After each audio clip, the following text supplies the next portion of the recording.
Hi, I'm Laura, and here at the Grand we have a very special guest, Todd Warger, who is the director and producer of The Mountain Runners. And we just had the first screening today at the Grand for the 2 o'clock showing. And I just have a couple questions I would like to ask after the film. Sure, go right ahead. I want to thank the Grand first for showing the Mountain Runners. It was a wonderful place to screen, and I am happy to be here. And I also have a co-director and producer, Brian Young, and I bet he wishes he could be here too. I bet he does. So how did you go about starting to make this film?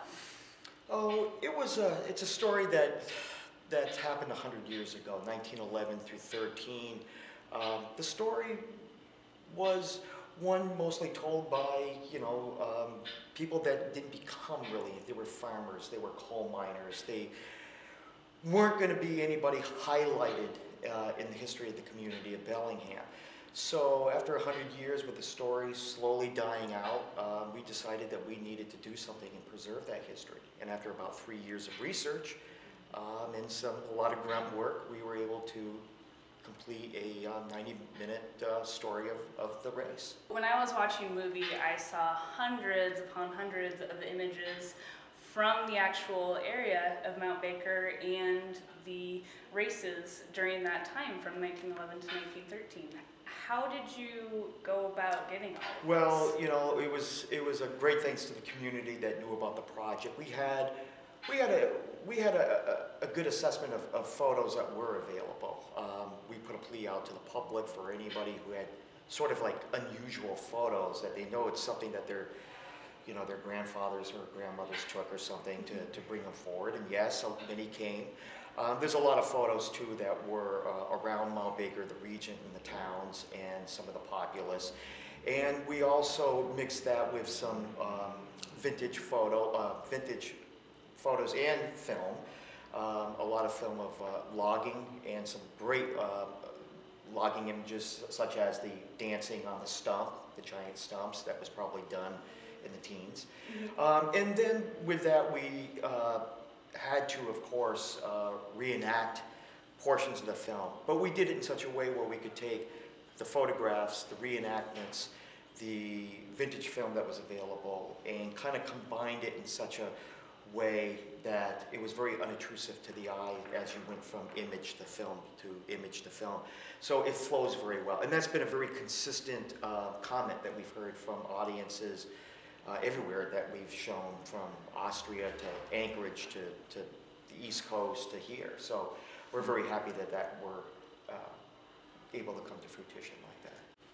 So in the film, the disaster of the Titanic was mentioned, and it was months before the second race in 1912. Why did you put that in the film? We tried in all 3 years of the film to at least mention 2 or 3 worldly events that happened that year. And I think that really gives the viewer a focus of what was going on. The Titanic one I sort of liked because it was a pivotal time where it wasn't just a sinking of a great luxury liner. 1912 was 2 years before the Great War, and it was really the pinnacle of those who, if you look at the Titanic, as those who were the aristocrats and the elite that were on top, and those that were immigrants coming across to the United States, and they were in steerage. And that was a very reflectiveness of what Europe was like.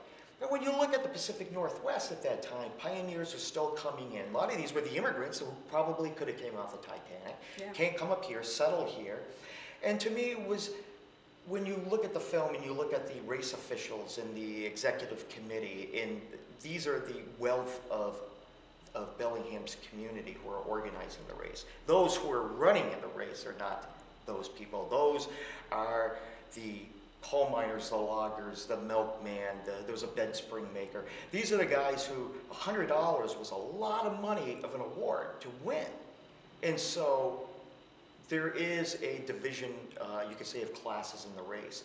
And this is, like I said, before Alaska had statehood, this was the last probably pioneer frontier in the West. So what is next for Todd Warger? Oh, we got a long run still with the mountain runners, no pun intended, but there is, I mean, just this month alone here, we're off to Portland, and we have another showing here tonight. We have Spokane Film Festival on the 1st. I've just been invited to the Skagway Film Festival, and I'm very excited about that one. That one's going to be really, I think, a real hoot. Yeah. And we've been playing in film festivals all over the place. We were even in Austria here not long ago. So there's still a lot of legs here on this film.